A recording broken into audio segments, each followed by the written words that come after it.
What's going on, everybody? It's Marty and I'm back with another video.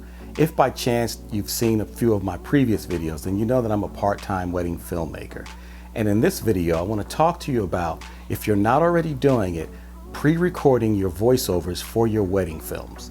Now, there's a number of reasons why you might want to do something like this, but I'm going to talk about a few of them, and I'm going to show you just how to go about it. Once I've got through the logistics of contracts and wedding packages, I then start to talk to the couple about pre-recording voiceovers for the wedding film edit. My first approach is to decide which individuals will be playing this role. Typically, what I generally ask the wedding couple is to provide me with those individuals that might be a part of the wedding, but not necessarily have any speaking parts. That usually is the parents or the grandparents of the bride and groom, but in some cases it could be friends or other family members. And these people can serve as the perfect chance to get these pre-recorded voiceovers. Now, the reason it's important to do this is because you can get a head start on the wedding film edit itself. By recording these voiceovers, they will begin to tell the story that you can actually start to put together before you actually shoot the wedding. And for me, this serves as a key component to help me build the wedding story before I even shoot. In fact, when I hear some of the dialogue that has been presented in these pre-recorded voiceovers, it will actually help me go out to find shots that I didn't necessarily think about until I heard what the dialogue was in these pre-recorded voices. What I initially try to do is try to arrange a comfortable time where I can meet with the individuals that will be doing these pre-recorded voiceovers so we can actually sit down and start the process of capturing these voiceovers. Now, my approach is simple when I do this. I am simply trying to direct those individuals in the way that they will deliver the voiceovers so that it's pretty much clear and coherent and can help me build the story. Now, just as in an interview process, you typically want to tell your individuals that are providing the voiceovers that they'll need to speak in full sentence terms, meaning no one is really going to see them speaking these voiceovers. They will just be heard. So what will happen is they will actually need to speak in full sentence form, and that will help establish who the individual is speaking. For example, if a grandmother is speaking, in that instance, I might suggest to her that she start the sentence with, "My grandson has been so wonderful to me," etc., etc., and then continue with the thought process to help continue the dialogue. With that being said, what I also generally do is just give those general overall ideas as to what topics they could talk about, but I essentially sit back, push record, and just let them talk. Just let them be comfortable looking at me, engaging with me with eye contact, and just telling me a story. And that helps to better deliver the dialogue that I'm going to need for later editing in.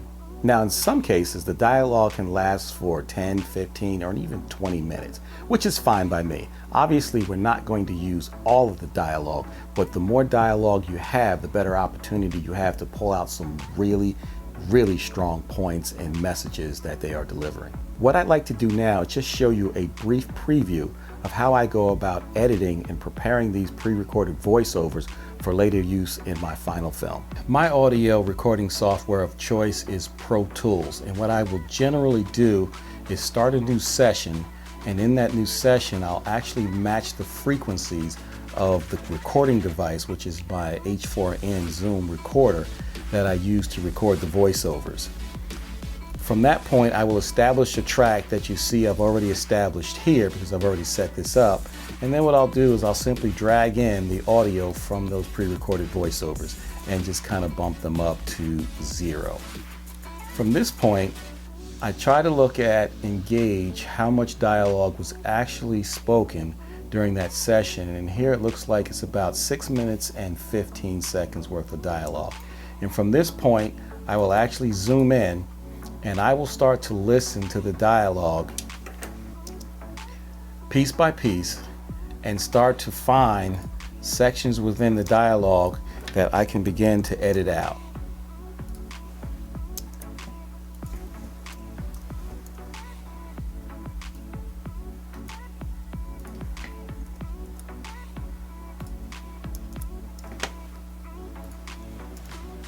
Now, once I've gone through the entire voiceover, and I've eliminated all the parts that I no longer want to use or I don't think were effective enough to use in the final edit, then I'll begin to do is go over to my automation lane and do a drop down, and this is where I will actually start to go in and actually adjust my levels at specific points so that my recorded voices come across as balanced in their appearance. Once I've balanced my voices and they all have about the same level, this is when I move over to my mix window and I begin to apply a few plugins in areas so that I can either enhance the vocals or just do some things to clean it up just a little bit.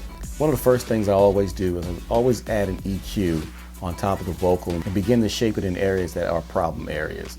So I roll off the low end, I add a little bit of high end on the 16K mark and maybe sometimes dip that, or I just come down to the 2K mark and dip that so it has a nice warm feeling.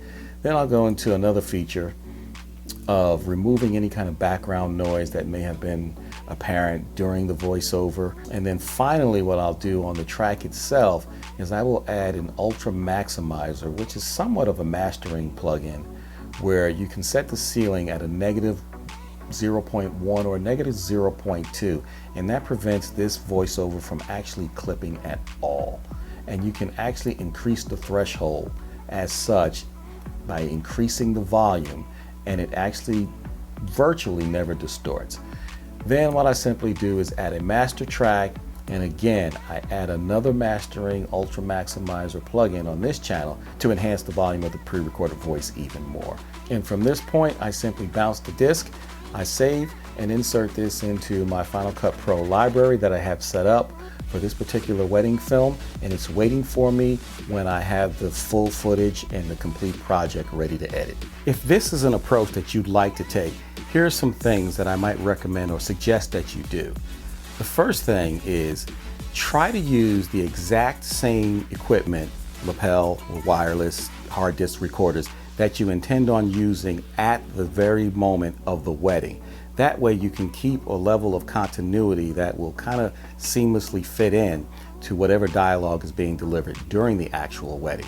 And also try to keep your settings dialed in to the exact settings that you're going to use on the actual day of the wedding. Now, I know in some cases it might be a little difficult to do that, but if you can try to keep those settings very close to what you're actually going to be using during the actual ceremony or dialogue spoken parts during the wedding, you'll have a better chance of just seamlessly fitting those in the final edit. Okay, that's it from me in this video. I hope this idea might encourage you to go out and start pre-recording voiceovers for your wedding films. It will help you tell a better story in the long run. So until the next time, peace and thank you for watching.